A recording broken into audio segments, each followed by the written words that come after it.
One, two, three, 1, 2, 3. Okay, I'm recording from now on. What's your name?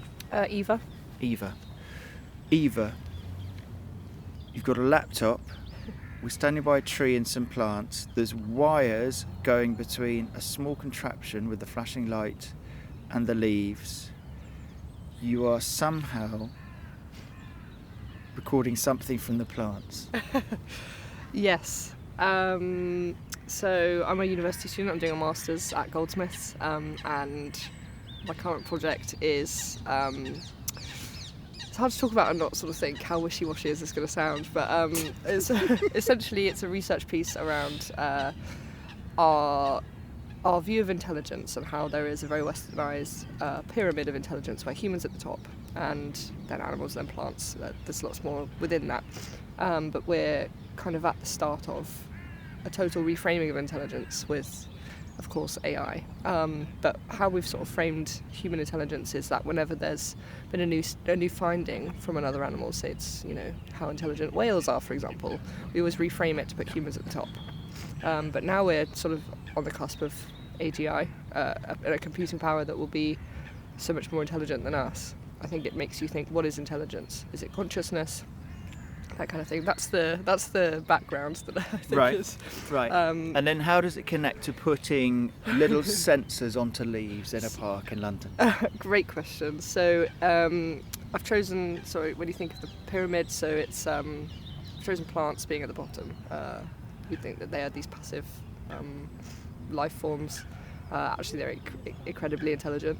So if I can prove an intelligence, that's something we see at the bottom, then we can prove all non-human intelligence. So my piece is where I've made a written language for plants, and the hope is that when I plug in the plants, I will get a voltage reading, which is them reacting to stimulus around them. It will print onto a screen what looks as a foreign language. To, I guess, prove that there's something happening. So, in front of us, there are two white sticky things stuck onto just a normal plant. It's like a bush. There's wires coming out of them to another contraption that's then connected to your computer. Have you made this all yourself? Have you kind of made the technicality that makes this happen, or have you got it off the internet and it's come on Amazon? So I'm using a setup called an Arduino. Nice name. It's a good name. Arduino. It's basically sort of easy access electronics. Would recommend anyone that wants to build things to get into it. Essentially, it's a tiny computer, and you can sort of attach other modules to it. So I've got a heart rate monitor.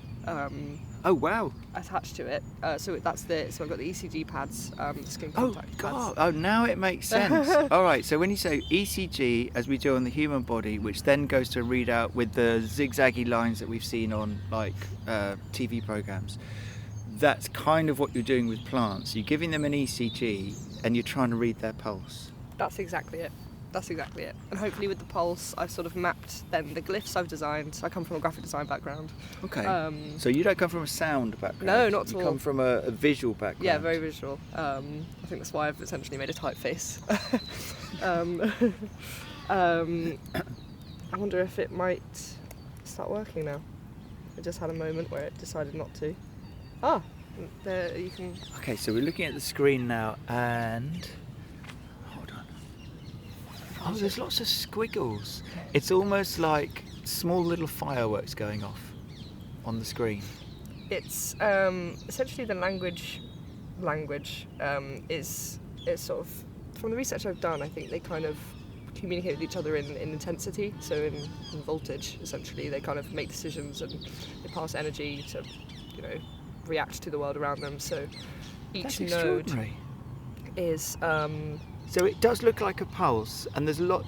So each one looks like a little burst of energy with white lines coming out, a bit like a sort of like at the head of a dandelion, but it's regular. Why is it so regular? Only because I'm printing every 600 microseconds. So it's basically there's a constant voltage coming out. Yeah. So I could make it faster, I could make it slower. But actually, the fact that they're so low is actually it's either a really good thing or a really bad thing currently. I love the experimentation which is involved in this. It's early in the it's early-ish. It's about 8 in the morning. The sun has risen. The birds are singing. Perhaps the plants are also waking up. That's so true. Have you tried at different times of? Oh, excuse me. Sorry, that was my. Have you tried different times of day for different kinds of results? That is kind of what today is about. Okay. Yeah. I'm trying in the morning. This is the only time I haven't done. I haven't tried outside a lot as well. I've been sort of testing on this poor plant that I've been probing for the last. Oh, well, you got one captive plant. Yeah. That I don't think it's seen sunlight since it's been sort of in an electronics lab for about 3 weeks. Oh my goodness. Are you going to set it free, that plant? I am. It's going to live a really nice life after I'm finished with it. Great. Are you? Does anything you do damage it, or is it all very non-invasive? Like the pads you stick on, etc. Do they come off and the leaf lives again? Or the leaf will be fine for this one. I did have one where I was sticking acupuncture needles into it, which was giving me a very accurate result. But so you stick the needles in, and then the needles are the conductor, rather than a pad like you'd put on a chest. Yeah. You've also got another one connected to the stem. Yes, that's the ground. So basically that sort of cancels out any other noise, or it's supposed to. I was going to say, we're in a park, there's bird song, there's people walking past this dog, there's planes in the sky, but they don't come into your reading. Realistically, they probably are, which is... What about them? Yeah, they might. Those noisy geese circling around, coming into land. If you put those sensors on a tabletop, let's say, just a wooden table, would nothing come out? I'm trying to sort of prove that it needs to be a living organism versus a dead organism. Unfortunately, the way that the setup is that you would get something. You get something? Yeah, because it's just reacting to voltage. Right. I guess when I put it on a plant, I'm hoping that the voltage is from the plant. Right. Now, there is a fair amount of research which talks about plants communicating with each other in the natural world through the roots, through the earth, through chemicals in the earth, trees signalling to each other. For instance, there's a danger, or there's drought, or something. There's an animal which is taking their plants. Is your work connected to that at all? Or are you going off in an artistic tangent, which is not a scientific tangent? I sort of feel like it's kind of meeting in the middle. Right. Or hoping to. It's definitely... So my master's project is computational art, so it's very computational. And art is in the title. Yeah, so it's basically the intersection. And so, I think...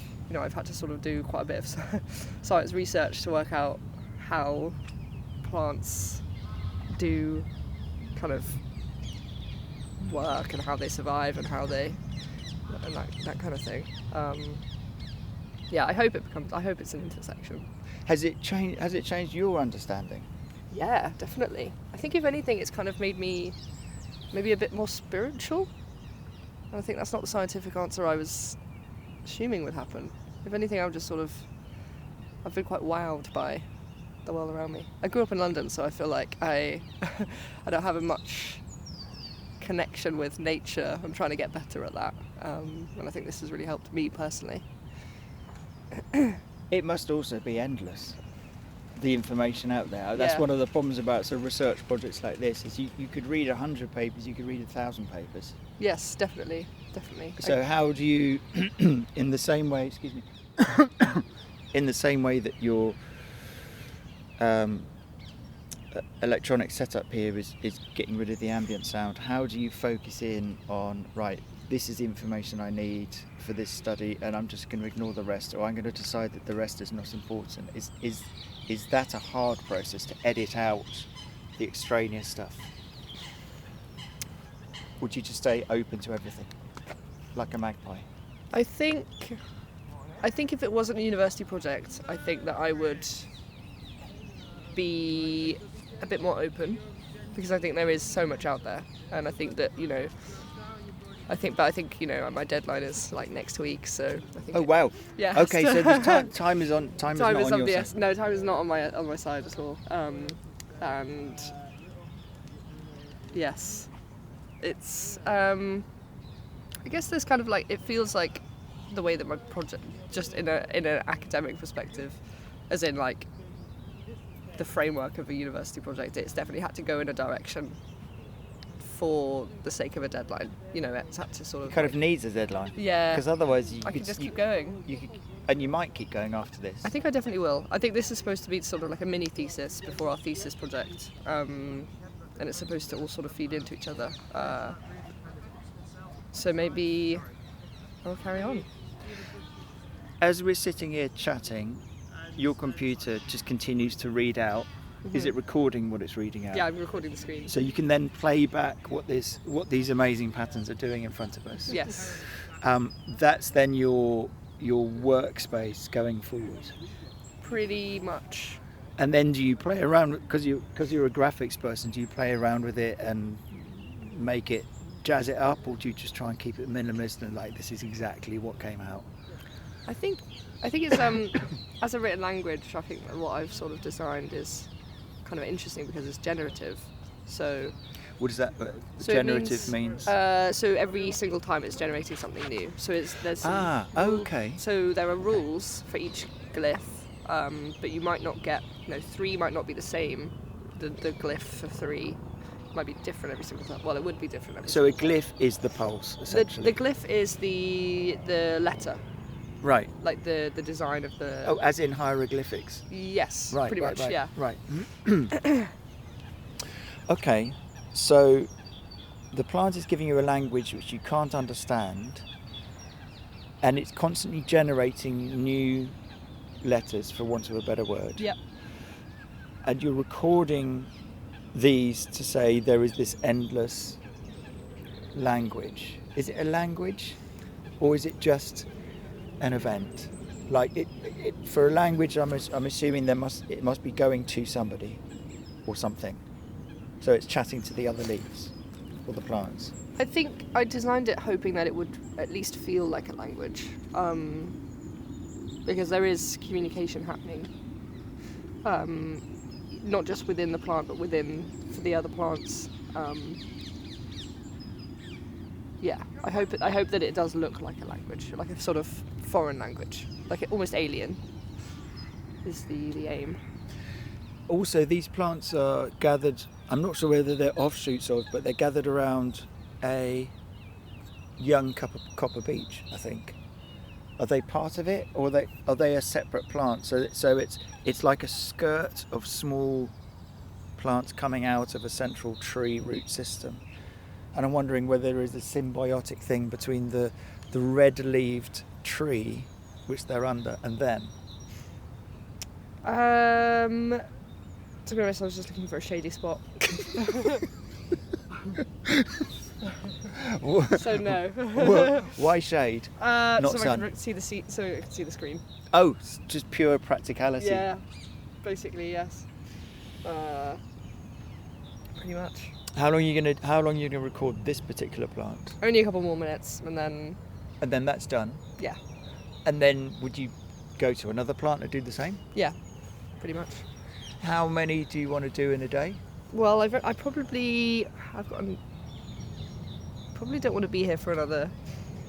I'm only hoping to do this for about an hour.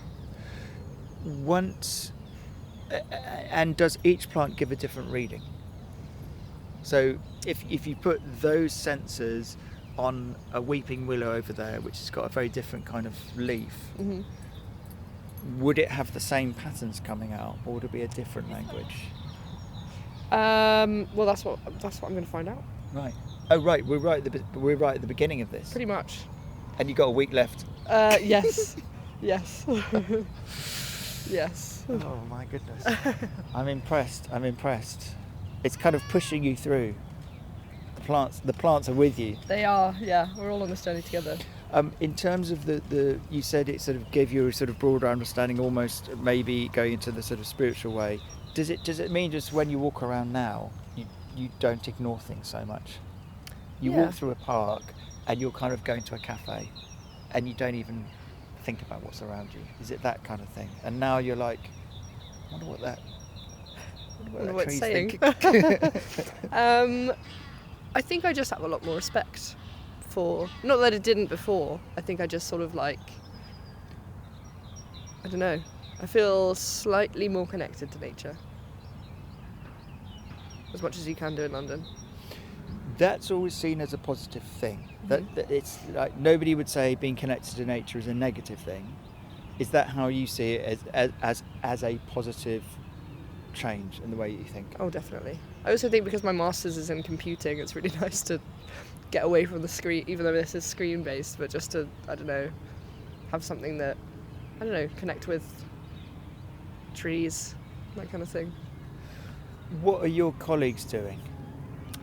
The people in your course who are doing similar, is everyone going off in completely different, Very or different, is yeah. everyone looking at language? Is No. everyone's looking at communication? No. Not at all. It's a really interesting course. Everyone's from very different backgrounds. Some people aren't even from arts backgrounds. We've got some psychologists, that sort of thing. I think the point is that people are sort of coming at it with their field. Right. I think the point of the course is that you are applying computation to your practice. So we've got, photographers. We only have a couple of graphic designers actually. Got quite a lot of artists that had their own style, I guess, before doing the masters. So yeah. And when you were thinking of ideas of what to do, what made you come up with this one? I think I love languages. I think it probably came from a communication perspective before it came from plants. I think Like it came... something to do with communication. Yeah. That was the field you were looking at. Yeah, and then I think I sort of was interested in the idea of something that we don't perceive to communicate, to have a communication system. Or Right. at least visualise it, because their system is obviously very different to ours. I wonder if you put it on a plant that was being grazed by an animal. Let's say grass where geese are plucking it up and eating it, or a bush that a goat or a cow is going to eat. I wonder if that would give a different kind of reading. I wonder if it would signal distress. Well, interesting. There was a study, this is where the science does actually come into it. I promise I did my reading. So there was a really interesting study where plants, when they're being nibbled on by insects, etc., they will release a toxin that makes the leaf taste disgusting. And if they have too much of it, they will, I think they'll die. With the animal. The insect. Very right, small. Right. So that's a defence mechanism. Yes, and so there was a study where they introduced a caterpillar, the plant released the toxin. They did that a couple of times, and then they just released. They didn't introduce a caterpillar, but they played the sound of a caterpillar munching, and the plant still released the toxin. Oh right. So there was no caterpillar present. No. But just the audio sound of. Yes. Magnified, and the plant immediately reacted. Yeah, which is really interesting when you think about the plant, because it doesn't have any ears. Yeah. So it's interesting, and there's been other studies where plant roots have been shown to grow towards running water. So if you're kind of thinking of these, if we describe them as passive, they're very, very active. They have essentially all of the five senses. You could argue they can see because they can grow towards light. They can taste, kind of, because they can detect different chemicals. For their own, what they ingest themselves for their own growth. Yeah, and get more of one thing and less of another. They can obviously hear. Can't remember what any of the other senses are. Smell. I think that's the only one that they can't do. No noses. Although there might be some which are affected by the spores in the air. Yes. Possibly, which triggers certain Yeah. chemical. They do have I think it's called stigmata at the top, stomata. It's like a little sort of mouth at the top of the stem, and that can open and close. And it closes when, I think, you might have a listener that knows way more about plants, but yeah, I believe that it can close if like air pollution is a bit too Right. much. Right. I was thinking about the. Oh, I've just seen a tiny little duckling over there. Small birds. It's the time of year, spring, when small animals start appearing. I'm wondering whether spring, this time of year, you'll get a very vibrant pulse, and if you possibly did the same in winter, you get a dormant kind of like I'm just existing pulse. Yeah, potentially. I would hope so. I would hope that also by winter I will have made a much better setup for this to get a much more accurate reading. I think it's great that you've put it together like this. So you've had to physically work this system out by trial and error. Yes. With that plant at home, which is held prisoner. Yes. Yes, full thing. Have there been any eureka moments when it's just like, oh, I've just made a little breakthrough. This works. Right, let's go down this path. There has, that then when I then sort of soldered it together, it didn't work. Small short circuit somewhere. So there's stops and starts. There's huge stops and starts. This is why I've sort of gone back to this more accessible route with the ECG machine. So I'm getting a reading. You're taking photos with your phone. Is that part of the project too? You want to record the actual event? Yeah, pretty much.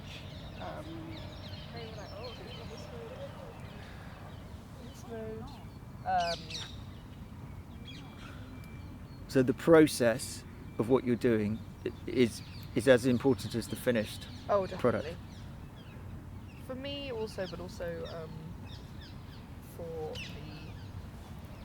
the deadline, for the academic purpose.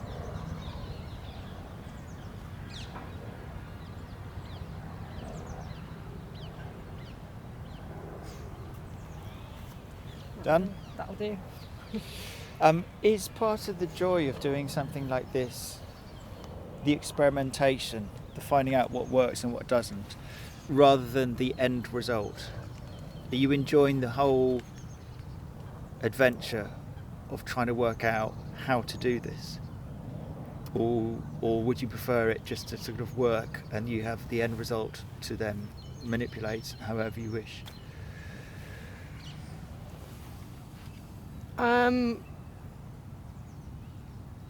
I think that's a really interesting question. I think that is kind of where my degree and my background as a graphic designer kind of meet, where graphic design is so commercial, you kind of need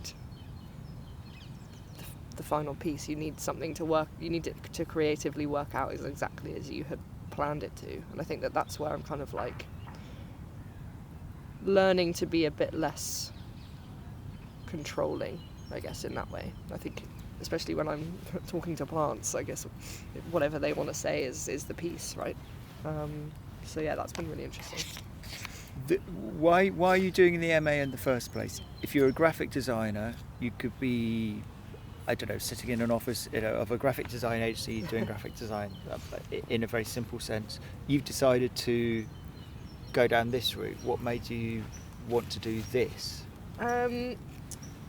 I mean, that's a really good question. Probably a sort of turning 30, wondering what I'm doing with my life, that kind of thing. I'm still working, so I've been working at my company for about 8 years. So I'm doing this master's part-time. I'm still working as a graphic designer, and I think that the aim is that I'm able to sort of bring something more computational to my day job. Because we're learning to code, we're learning to do all of these things that kind of, a lot of the time when people find out that I'm doing this master's, they're sort of like, oh, that's a great time to be doing that, as if sort of like a comment on AI, essentially. Well, as in, oh, you're scaling up because you're actually looking ahead. I guess so. And then you say, actually, I'm just going down quite an artistic route on this. Yeah, literally, I'm just talking to plants. I should probably take these pads back. You're taking these off. Are you going to go to another plant now? I am. I've got more pads with me. I might have to leave. No. Would you mind if I walked with you to the next plant? Sure. I think one more plant and then we're going to go get coffee. As a treat to say well done. There we are. Well, you've already got a readout, you've got it recorded. That's success, isn't it? That's something. I think, deadline-wise, we have to make a silly little 3-minute video, so I also just need some B-roll for that, really.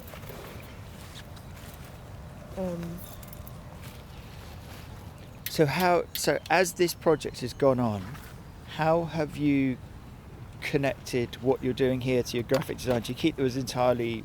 Do you see them as entirely separate entities, or are you trying to link them together and feed into each other? I think because the masters is like 2 years part-time, just trying to have a nice time. Yeah. I've been working a very like corporate, commercial creativity for a while now, and I think I just want to be a bit selfish, pay a lot of money for UK universities, and have a good time. You're not worried. You're not worried about what lies ahead. You're happy to be exploratory, as opposed to I need to skill up to survive. Yeah, I think it's definitely not a panic. This is definitely. I almost feel like this is taking a year out, or 2 years out, sorry, of like just enjoying. I quite enjoy learning. So I think it does feel like it's way more for me than for my future, if that makes sense. Yeah, I also think that like I found the course a couple of years ago and I ended up not doing it because of the money, because it's like 17 grand, which is stupid. Blimey, that's a lot for 1 year. 2 years. 2 years. Well, 1 year, yeah. Are we searching around for a particular plant? Do you know where you're going? Yeah. No, I think that there was supposed to be a garden somewhere, but I don't think I think I've lost that. What are you looking? Are you look? Oh, the set garden is just over there. Okay, the one with flower beds. Yes. Yeah. Yeah, let's try that. Yeah, I kind of was a bit like, the money kind of put me off, and then I just realised money isn't real. And I think what is a bit debt, I'm already, I went to university when the fees are tripled, so I'm already like 60 grand in debt just for my undergrad. Oh my goodness. Oh my goodness. Add a bit more. Oh my goodness. And that's something I would recommend to anyone. That's interesting. All right, so there's a whole attitude towards debt there, which some people wouldn't feel comfortable with. Mm-hmm. For you, it's just like, I live with it, it's part of my age group, it's part of how we do things. Because without that debt, I wouldn't be able to do what I do. Is that the justification? I sort of feel like... Is that the garden you mean, by the way? I think... What are you actually looking for? Because just the other side of that, there's an enclosed space with lots of trees. What kind of plant are you looking for? Yeah, let's do that one. Yeah? We can skip. Do you know what? We can skip through if we go. We could shortcut through there. Okay. So, is your bike? Yeah, it's very light actually. Your bike has a very new cog. I know, it's such an annoying noise. I'm so sorry. Well, it's great. It makes you sound like a professional cyclist. Yeah, it does. It's my dad's old bike, and it absolutely doesn't fit me. My other bike got stolen, so. Oh no! East London life. Oh no! That's such an East London sentence. Oh, that's a shame. Right, if we go through that gap in the trees there. Oh, you know this part pretty well. That's great. And we're now just going past colourful flower beds, but you're not interested in the flowers. Are they too small for you? They are actually quite small to be there. I also would worry about the gardeners coming up shouting at you. I'm already a bit unsure whether it's just me in this. Right, if we go, this might seem an odd route, but if we go through these bushes, we get to a grassy area, which is slightly set apart. I'll go first, just to make sure your bike can come through. Yeah, here we go. Into the shade, winding our way through. If there were more leaves here, I think this would have been perfect. Do you need shade or? Oh, here we go. Do you need shade or sun? Right, we're just going to push through these beautiful white blossoms. Oh wow, this is nice. God, I feel like I come to this park all the time and here's a brand new bit I've never seen. Right, does any of this work for you? Is this what you're looking for? Maybe it is a bit wet here. Well, somewhere with which the sun's already been on for a while. This side the sun will have been on. Yeah, let's go over here. There's cherry blossom, white and pink. The daffodils are kind of gone now, but everything else is springing up. Got lots of young leaves coming out. You're making a beeline for a flowering shrub. Yeah, I'll try this.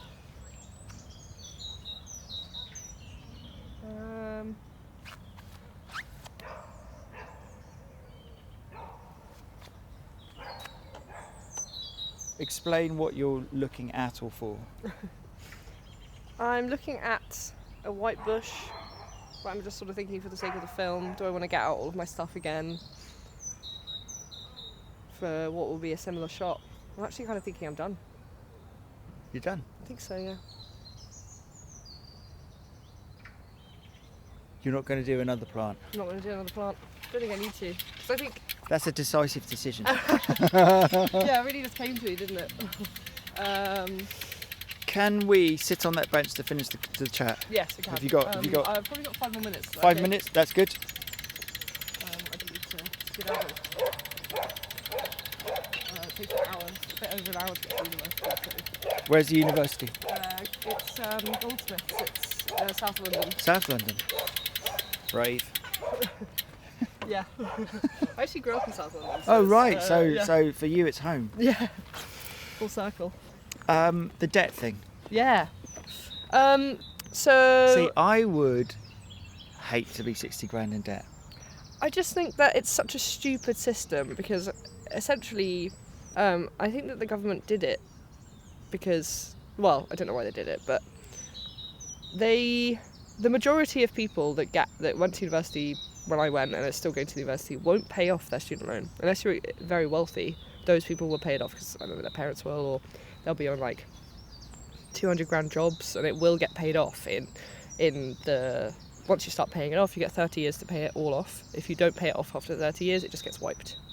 Mine is going up more a year in interest than I am physically paying it off. Oh no way. So I will never pay it no back. way. Yeah, so for me it's like, But you've got a graphic design job. You've got a job. yeah. But the interest is insane.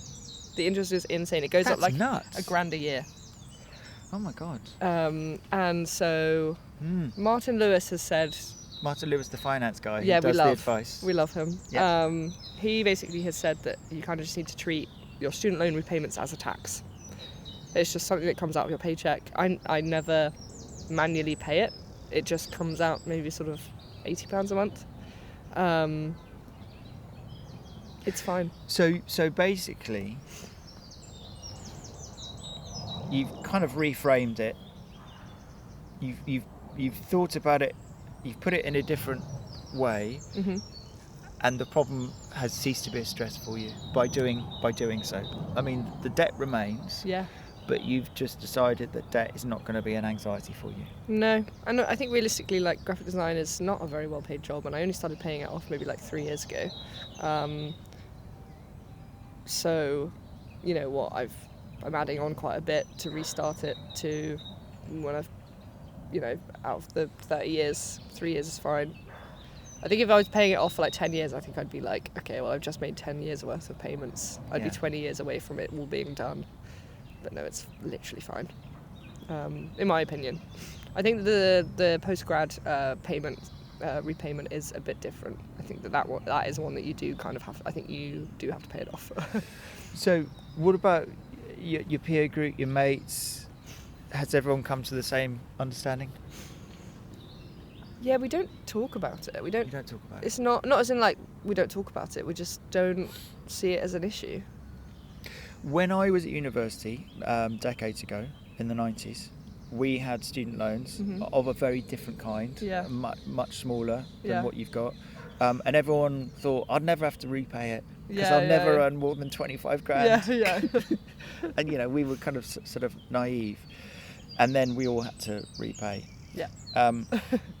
Do you think there might suddenly become a point where you're just like, oh my God, this is a massive stress because my life has changed and now this is a problem? If the government changes the repayment bandings, which they said they won't, but I don't trust a single thing that they say. So if they change the bandings and I end up having to pay a lot more a month, or they make it so, you know, I will literally die with it, but I'll be paying it until I'm a pensioner, then it would be a stress. But I think the current system is doable, and I wouldn't. Do you have to cut your cloth each month to make sure you make that payment? No, it comes out pre-tax, I think. Okay, Well, so it comes out even before it hits your bank account. Oh God, yeah. I've never. Yeah, it doesn't come out of my. Right, so it's a calculation that's made out of sight. Yes, 100%. And you don't check that balance from time to time and go, oh, I've paid off $5,000. No, I don't actually think I've even paid off $5,000. This is great. I need to adopt this way of solving a problem. just think about it. Think about it in a different way. Yeah. Sometimes problems are just still there, and you just need to just carry on. Not everything can be fixed, I guess.